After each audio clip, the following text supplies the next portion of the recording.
This is a good one. Alan Kohler, Waking Up from the Australian Dream. Now, I used to watch Alan on ABC. He had his own segment. I'm not sure what else he does outside of the new daily, but he never minced his words. I always enjoyed his analysis, and this is one of those. It's really good. Of course, I'm going to have the link to the full article. It's not all that long, but it's very good. I think I said that already. The disaster. Well, it starts. It starts.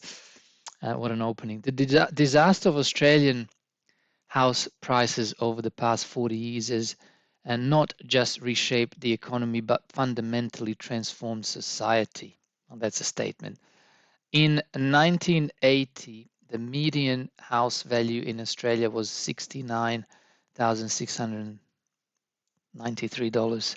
On Friday, we learned that it's now 738, so nearly $739,000. This is Australia, not just Sydney, Melbourne, but that includes whole of Australia.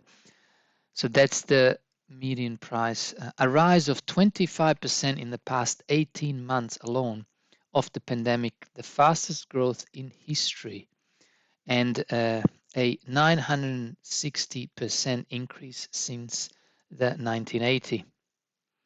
It gets worse or better, depends who you are, but really it gets worse.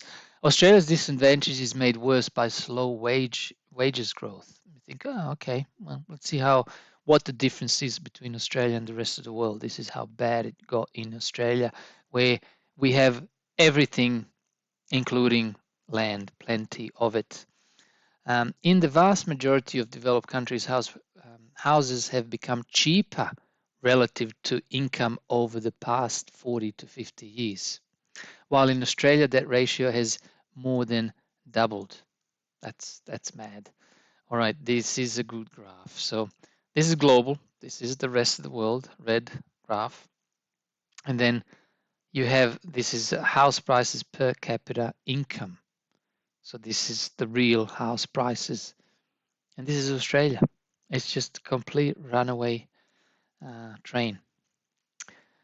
The result of 6% compound annual growth in the value of houses over 40 years is that household debt has had to increase from half to twice the average disposable income and from 40% of GDP to 120% of GDP. So our house price rises are larger than our GDP.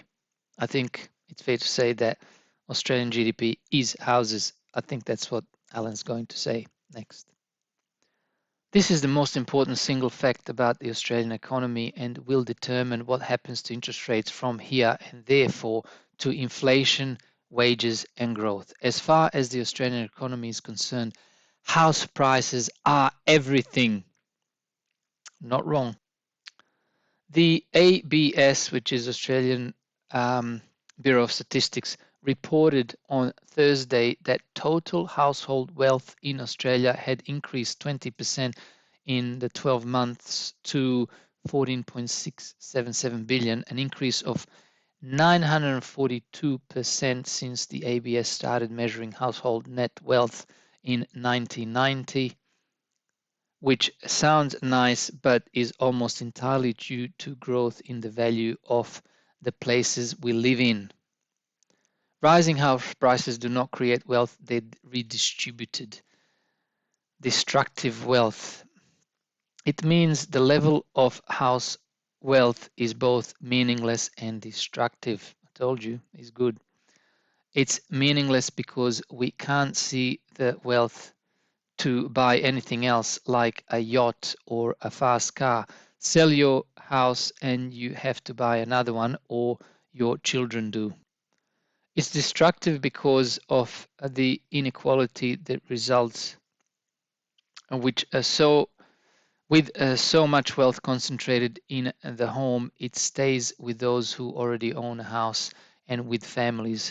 For someone with little or no family housing equity behind them, it's virtually impossible to break out of the cycle and build new wealth. The growth in the value of land has fundamentally changed society in two ways. First, generations of young Australians are being impoverished by the cost of shelter, especially if it's somewhere near a CBD. A second, the wealth the way wealth is generated has changed. Education and hard work no longer determine how wealthy you are.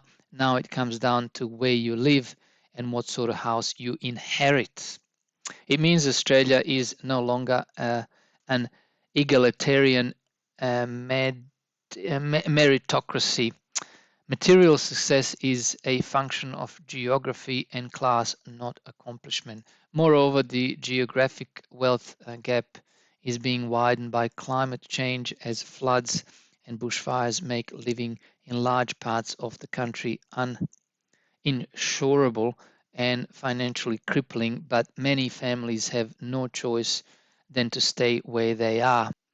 Hey, but our politicians have done the inquiry for us, one of like thousand others.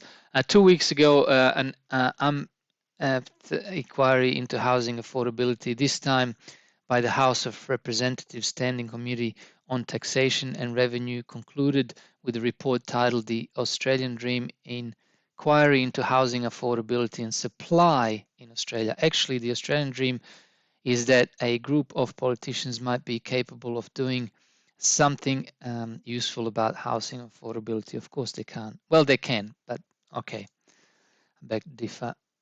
Inquiries like this have been going on since the 1970s, and this latest one, for which 205 submissions were diligently prepared and sent in, was hobbled from a start by its terms of reference, which required it to focus exclusively on supply. So if you are told what to use as a measure in your inquiry and nothing else, then of course you're going to get garbage in, garbage out results. Why is that though? That's because the government, whose MP Jason Falinski chaired the inquiry, doesn't want to talk about the taxation of housing and land, having won the 2019 election by hammering the ALP's plan to do something about the taxation and housing of land. I would add dirty money coming into the country unchecked and pouring into the property, which has been discussed on many occasions on this channel and outside of it. One of the peachiest comments came from the submission of Levith van Onselen of the newsletter Micro Business, who I also used to read, who wrote, among other things, let's get real and admit that this inquiry is a waste of time and taxpayers' money. What the Standing Committee's report should have said is that the level of house prices and debt in Australia is a blunder, perhaps the biggest policy mistake in 50 years.